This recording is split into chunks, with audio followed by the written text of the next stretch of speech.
Good afternoon. It is February 27th, 2023, and I am Johnny Kane of the Johnny Kane West Uptown podcast, formerly West Uptown, now West Uptown once again, as I come to you live from my new digs in West Uptown. Today, I would like to talk about child support and a seemingly cut and dried issue that is anything but. Now, we hear the word child support and associate certain things with it, particularly when a father, in most cases, does not honor his obligation to support the child that he fathered. Because the parents aren't together anymore, but the father still must support the child financially. And there's absolutely nothing wrong with that. That is as it should be. I also believe there should be a degree of co-parenting going along. In other words, that goes along with it. In other words, the father should be able to stay involved in the child's life, and the parents should co-parent in order to affect positive results in the upbringing of the child. It's more than just money, I believe. However, let's focus on the monetary aspect of it. The Attorney General's office in Texas is responsible for collecting and enforcing child support. Now, outwardly, you look at child support and a father not paying the amount once determined by the state and administered by the state after going to court is considered a deadbeat. And this has many tentacles in terms of oftentimes the mother will suspend visitation based on the fact that the father is behind in child support. Again, outwardly, no problem with that. Understood. But let's take a look in which and how, rather, the money is administered by the state and by the Attorney General's office once they are involved and they have subsequent enforcement that goes along with the proceeding.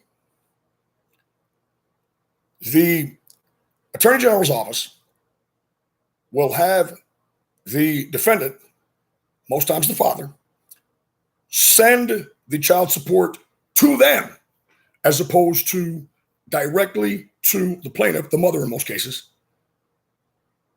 at a set amount.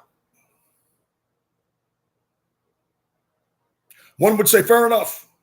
They're making certain. Well, they're not making certain they're making money. There are fees added to the child support that the non-custodial parent sends to the Attorney General's office. Those fees go directly to the Attorney General's office. The remaining portion is sent to or administered to the parent. In addition to this, anytime a defendant, not custodial parent, paying child support falls behind, there is rollover interest that is higher than any return on any AAA investment. It is in what I call American Express black card levels. It is incredibly high, very high, compounds daily, annually. So imagine that a non-custodial parent has been paying $500 a month upon agreement with the custodial parent. Maybe the custodial parent thinks that this is not enough, or the non-custodial parent has lapsed in their payments. So oftentimes, out of revenge and a way to stick it to the non-custodial parent, or just a matter of using the law and hoping for enforcement of the law. Either way, it's the same result. Now the Attorney General's office is involved. The previous agreement is nullified. A new agreement is put in place based on the father's income, and away we go. Now, of course, the extra charges for administration and collection and enforcement are built in, and they continue to roll over if the payer is late. So imagine this agreement was $500. The attorney general says, "Okay, well now, we're looking at $750, and you better believe they are keeping anywhere from $150 to $200 of that for their administration fees, which amounts to sending a letter and then sending another letter out with the payment, or even if it's through direct deposit. They send the letters showing the balance to the father, not custodial. And when they receive the money, they then take their piece, they get their vig, so to speak, and apply the interest, which ultimately is massive. Okay, so this individual has been paying $5. Now that agreement is $750 or higher. Let's say that for whatever reason, they're unable to make that payment in full. Maybe they miss payments, or maybe they're short on the payment because maybe they have $500, but they don't have $750. All of this is documented. The interest is compounded. So if we're talking about a 5-year-old child, and anywhere from 13 to 18, yes, it does not necessarily stop when the child turns 18. Anywhere from 13 to 19 more years of child support with compound interest rolling over from the previous principal and continuing to grow in numbers, it's not hard to see the amount of money that we're talking about and the amount that this money can turn into over time as you have the compound interest applied to the amount which has already had compound interest applied to it. So that amount grows, the interest compounded to the amount adds more to it, and we're continuing to compound interest on a larger amount. Now, there is no excuse for not paying your child support if you are able to. None. Should be mutually agreed upon, should be paid and handled. And the non-custodial parent should also have co-parenting rights and involvement. The Coke Zero. This would be in a perfect world. However, the way that the Attorney General's office goes about it in terms of collection, notification, and enforcement, it is certainly not worth the fees that they charge, the interest and arrears that also accrue over time from an ever-changing principle. The principle could stay the same. The father could get back on track making the payments, but we applied interest to the principal going forward. So now that amount is bigger. We don't lower the interest on it. We apply the same interest to the principal, which continues to grow. Okay. Now, the enforcement side of it. Well, they will take away your driver's license or put you in jail. Okay. This is also factored into their cost, which they collect. How much does it cost for one government agency to notify another government agency, hey, this person is in violation, suspend their license? How much does that cost?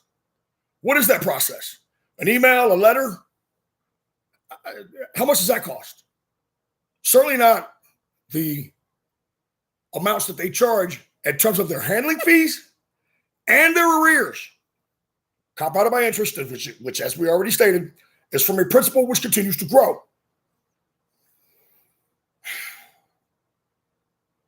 Now, suppose that you're a father and you get off track, this interest begins to compound, the arrears begin to add up.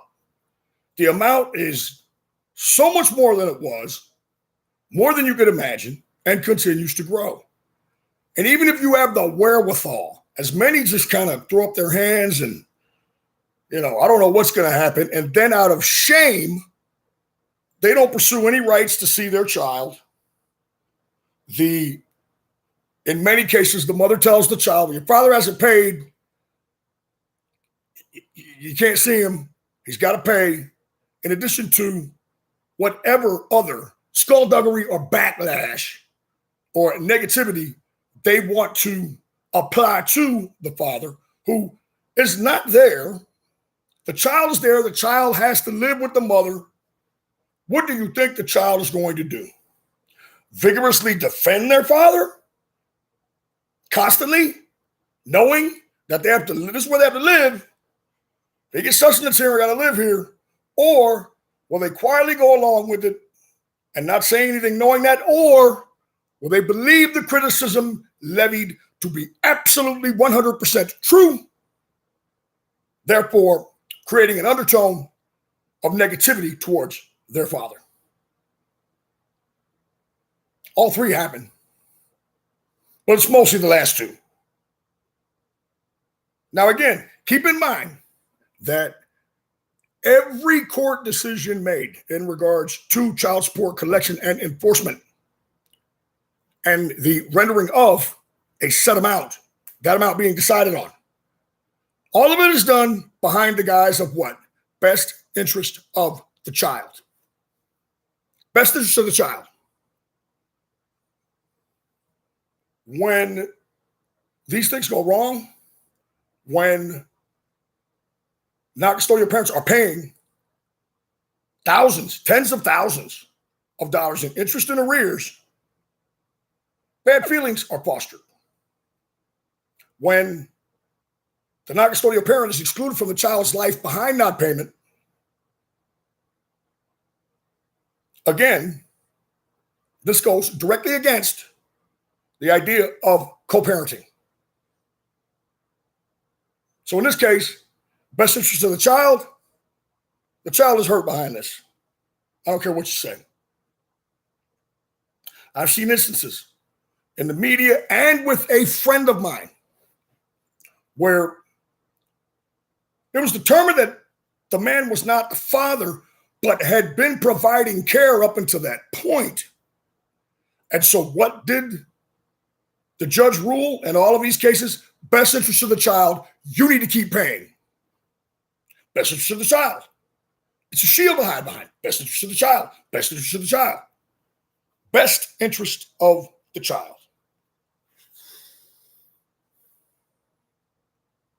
Okay. The public evidence that this is out of control. Now keep in mind the rollover and the principle continuing to get bigger from what I've talked about of what I estimate to be 1.5 to 2 million individuals that are paying child support in the state of Texas and in the workforce.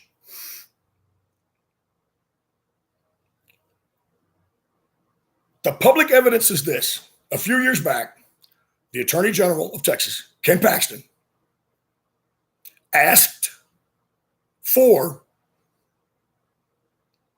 an amount of money from the budget, which his office obviously brings in a great deal of money.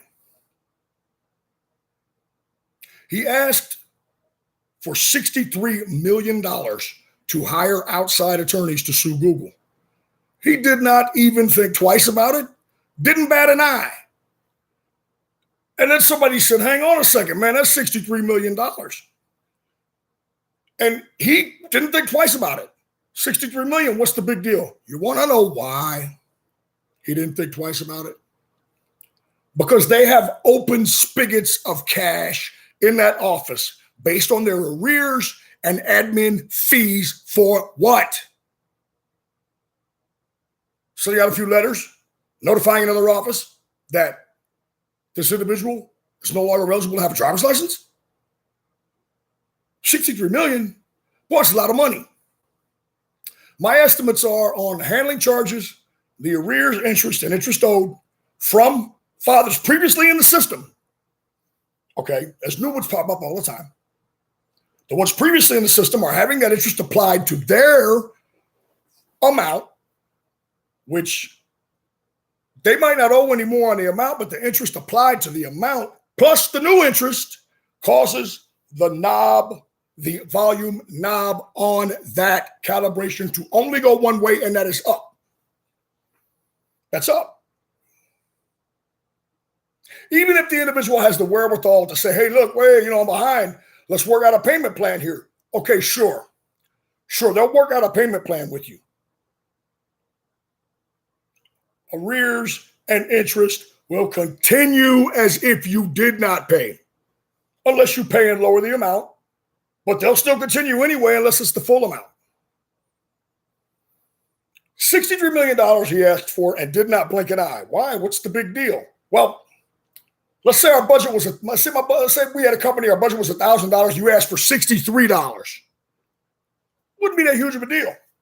Why? Well, you have 1,000 coming in. My estimates given the number of payers, the average wage in the state, and the amount paid out is that this office literally has every year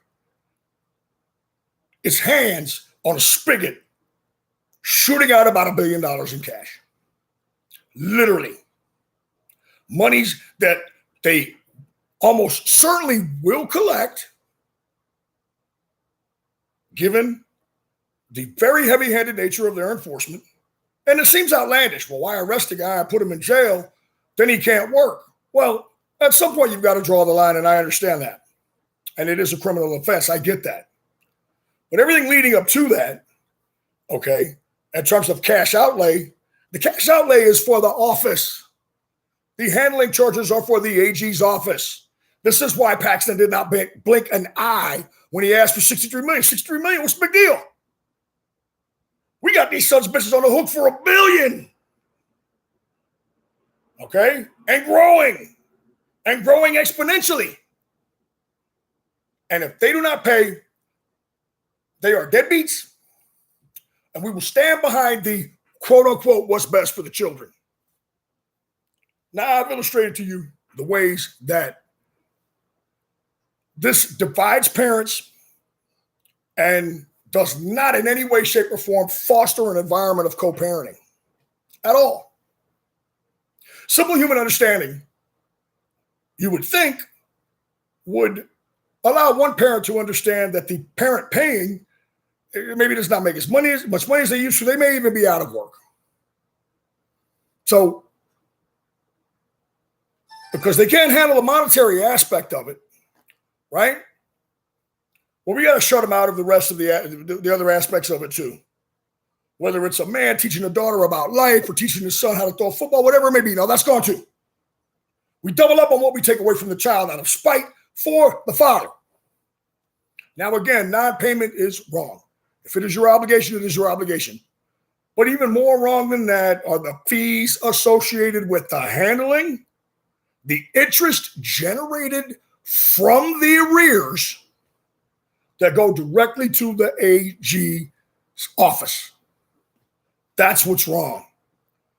Supporting a child is not wrong. The administrative collection and enforcement fees are what is wrong. The system under which they operate.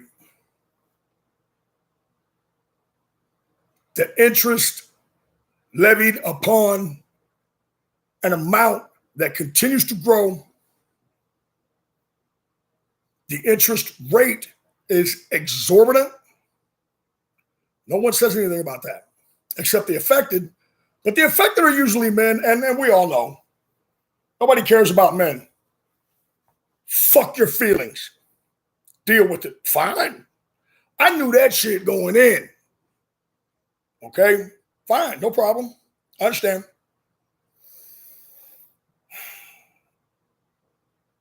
But what this amounts to is this office being paid handsomely and having full autonomy and recourse to collect the money from this very necessary aspect of our society. Child support is very necessary. But it is repugnant for these people to hide behind that and say, yeah, you know what else is necessary? We need to be able to get rich collecting and administering this shit. You're not paying, you need to pay even more and then some. And pay us for the privilege of paying. And don't get behind. Because we're going to apply interest to that principle, which will grow. And it's not like it all starts the day you walk in. Oh, hell no. They go back and look at what you should have been paying, see if it's documented or otherwise. And whenever you're one of these regular, real, or distrusting of checks, credit cards, and all that kind of stuff, parents that gave the custodial parent cash, that doesn't count.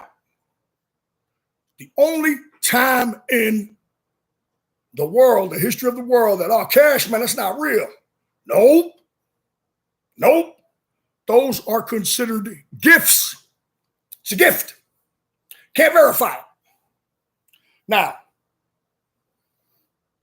in addition to this, the way that they notify you of the issues is unbelievably crooked.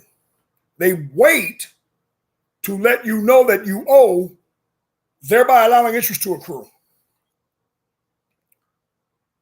Once your quote-unquote obligation with the mother is done, they're still taxing the arrears. And most of that goes to the AG if there is any amount owed to the parent left. If this amount is made up strictly of arrears and interest, all of it goes to the AG. So they wait around for 5 years, let that shit roll over, and they say, hey, man, you got 15 grand in child support that you owe. Well, wait a minute. My son's 28 now. My son's 29 now. What's going on? Oh, no. You didn't close out your obligation when you thought you did. And we just now got around to letting you know. But yeah, in the meantime, since we weren't expeditious in letting you know, of course the same rules apply. That interest has now compounded. You're on the hook for it. Don't have it? Own a vehicle? Sell your vehicle. Been warned to pay? Still can't pay? Barely making a living? We'll take you to jail.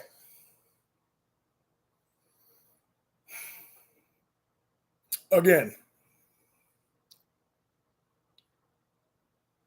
this is not to assail the practice of financially supporting your non-custodial child. Not at all. It is the way in which it is handled on the front end, during, and the back end that is absolutely criminal. And anytime this is ever brought up, well, the father's deadbeat.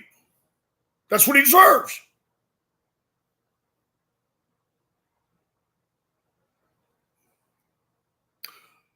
Maybe behind, but when you look back over time and see that the bulk of these massive amounts are arrears and interest going to the AG for their quote-unquote detailed administration and vigorous and expensive enforcement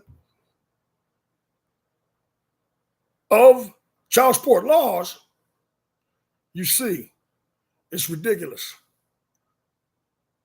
And this isn't some quote-unquote deadbeat father lashing out. Ken Paxton proved this when he asked with a straight face, didn't think anything of it, for $63 million. Why? Look at what we bring in. Look at what we bring in.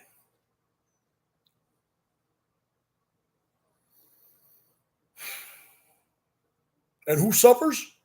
Ultimately, the child does. Child does. In whatever way, shape, or form, man, most of the time they're without that one parent. Resentment is created against that particular parent, between the two parents themselves. But again, this is best interest of the child with a big fat ass handling fee tacked onto it with AAA Amex Black interest added to the principal, causing the principal to grow, and then add it again, baby. These people are criminals. They are corrupt. Ken Paxton proved that. The structure is corrupt. And something needs to be done about it. Something needs to be done about it. I'm Johnny Kane. Take care of your kids. Have a great day, but don't put up with injustice.